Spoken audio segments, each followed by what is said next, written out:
Let's dive right into this explainer. Today, we're exploring one of the most profound and deeply rooted debates in human history, the complex issue of capital punishment.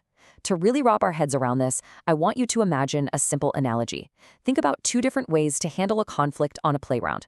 The first is a strict schoolyard rule. If someone deliberately breaks your toy, they have to give up theirs. It's a direct, measurable balancing of the scales. The second way is the second chance approach, sitting that person down, trying to make them understand why their actions were hurtful, and helping them change their behavior.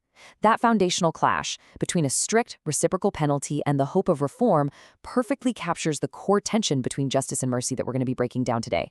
So, how exactly do you balance justice and mercy? It's a huge question, right? When a terrible wrong has been committed, does society prioritize evening the score, or does it prioritize love and the possibility of forgiveness? Well, for centuries, people have looked directly to ancient religious texts to try and find the answer. To unpack all of this, we'll follow a quick roadmap. First, we'll look at the core tension. Then we'll examine justice and retribution, followed by mercy and rehabilitation. And finally, we'll weigh the arguments side by side. All right, let's jump right into section 1, the core tension. There's this foundational concept called the sanctity of life. It's basically the belief that all human life is sacred because we're made in the image of God.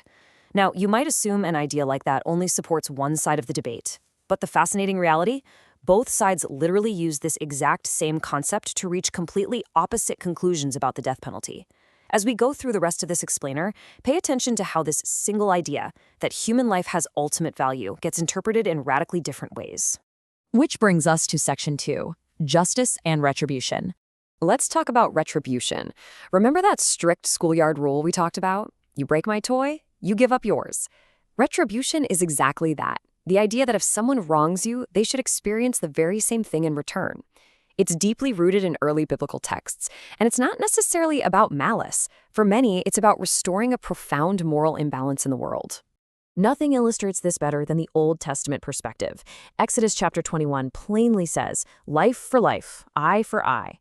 This argues that the punishment absolutely must mirror the crime. For some Christians, this means that certain crimes are just so dreadful, so damaging to society, that the most extreme form of punishment is completely justified to uphold justice. It's a direct, proportional response. Building on that, check out this quote from Genesis chapter 9. Whoever sheds human blood, by humans shall their blood be shed, for in the image of God has God made mankind. Remember that sanctity of life concept? Here it is in action. The argument here is that taking a human life is such an ultimate violation that it demands the ultimate penalty. From this viewpoint, executing a murderer is actually seen as the only way to genuinely uphold the commandment, thou shalt not kill, because it shows just how absolutely serious the crime of murder really is. Let's pivot to section 3, mercy and rehabilitation. So if retribution is the strict rule, rehabilitation is all about the second chance mentality. It's driven by the goal of saving or reforming someone, not just punishing them.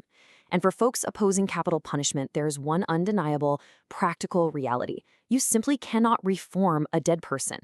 If the whole point of the justice system is to save people and change hearts, the death penalty permanently removes that possibility. This shift is heavily grounded in the teachings of Jesus. In Matthew chapter 5, Jesus directly addresses that older rule we just looked at. He says, "You have heard that it was said, eye for eye and tooth for tooth. But I tell you, turn to them the other cheek also."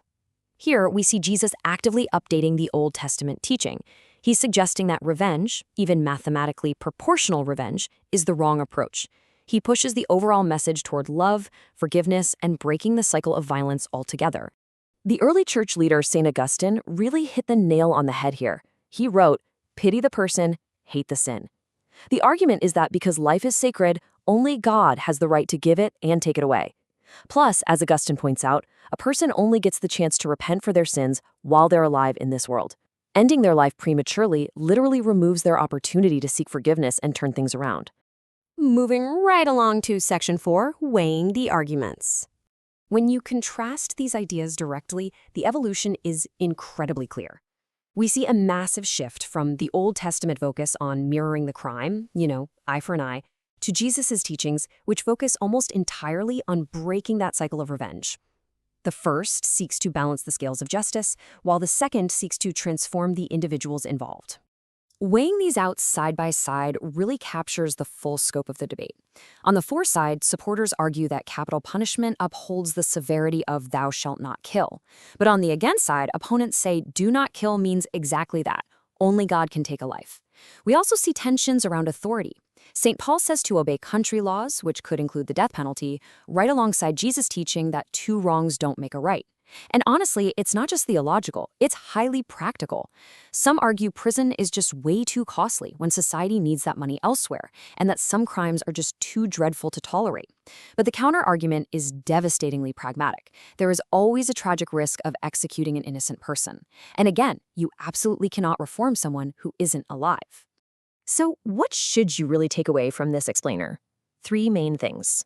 First, both sides surprisingly base their views on the exact same premise, the sanctity of life. Second, the entire debate fundamentally boils down to that playground analogy we started with, retribution versus rehabilitation. And third, these aren't just dusty old quotes from thousands of years ago. These ancient texts are actively shaping the living framework of how we view and enforce modern justice today. I'm going to leave you with this final thought to ponder. As our society continues to evolve, how are we ultimately going to balance those scales of justice and mercy? Will we lean closer to the strict schoolyard rule or the second chance? Thank you so much for joining me to unpack these fascinating perspectives.